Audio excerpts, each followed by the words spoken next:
I am joined now by Linda Gagnon, Senior Vice President of Global Digital Markets at Baker & Taylor. Linda, thank you so much for being with us. Well, thanks, Max. Good to be here.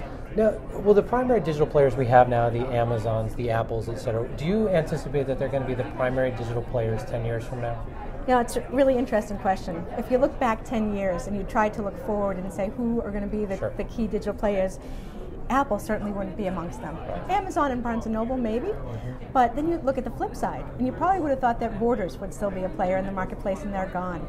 So the landscape is changing like crazy. I think going forward, it's going to continue to evolve, and I think that's a really good thing. I think it's important that the industry fosters competition so that the consumer has choice and is able to determine where they want to purchase books. There are new channels forming all the time. You know, the big box retailers have the opportunity to connect with new markets, and I think there's some less conventional players about to enter the market as well. Now, you mentioned less conventional. What other types of companies do you anticipate moving into the space? Well, you know, let's go back to the big box retailers. You know, I think the companies that are going to get into this space have a great connection between themselves and their consumers. So you look at that landscape. In the retail world, we've got retailers that have a dedicated population. There's even some specialty stores that have communities built around them. Take a craft store, a national craft store. They have the ability to play into their consumer and give them the content they want on a platform that they will consume it on, and actually bring new players to the table to consume digital content. If you look at really less conventional players, we have OEM channels. HP, Dell, Toshiba, and mobile carriers like T-Mobile. They're all looking at how to deliver content to consumers, and that content goes beyond just books, but to multiple formats like media and music. Using the Bleo e-reading platform, each one of those companies is developing a way to get new digital content to consumers. Now, do you think that hardware is going to continue to drive the digital reading experience? Absolutely. I think hardware will drive the experience, and I think it's going to be hardware in a different form. Right now, there are very closed ecosystems with not only the buyers that are frequent booksellers, frequent book buyers, but they use a particular piece of hardware and buy at a particular store. So it's a very closed ecosystem.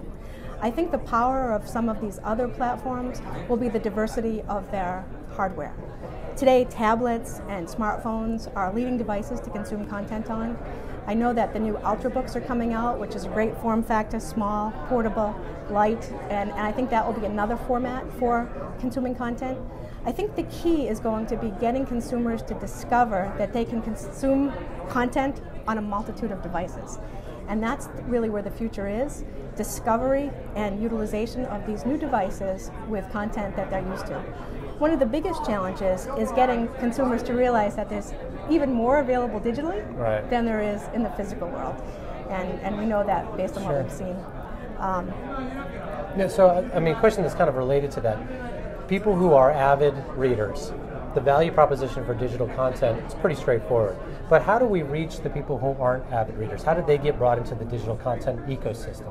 It's a great question again. I don't know if you were at the Digital Book World Conference a couple of weeks ago, but Bowker talked about a statistic. Over 70% of consumers have never bought a digital book. It's that 70% that we need to now attract. And they haven't decided to buy a dedicated device because there's no need to expend the money for that because they just don't read that often.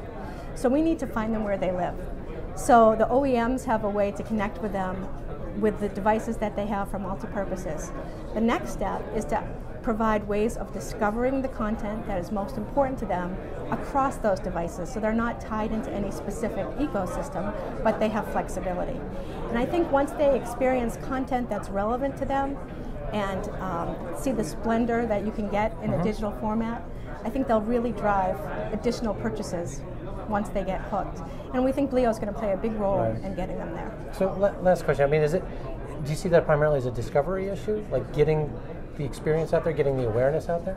For some consumers, I think that to discover that they can access content on platforms other than a Kindle or a Nook is key.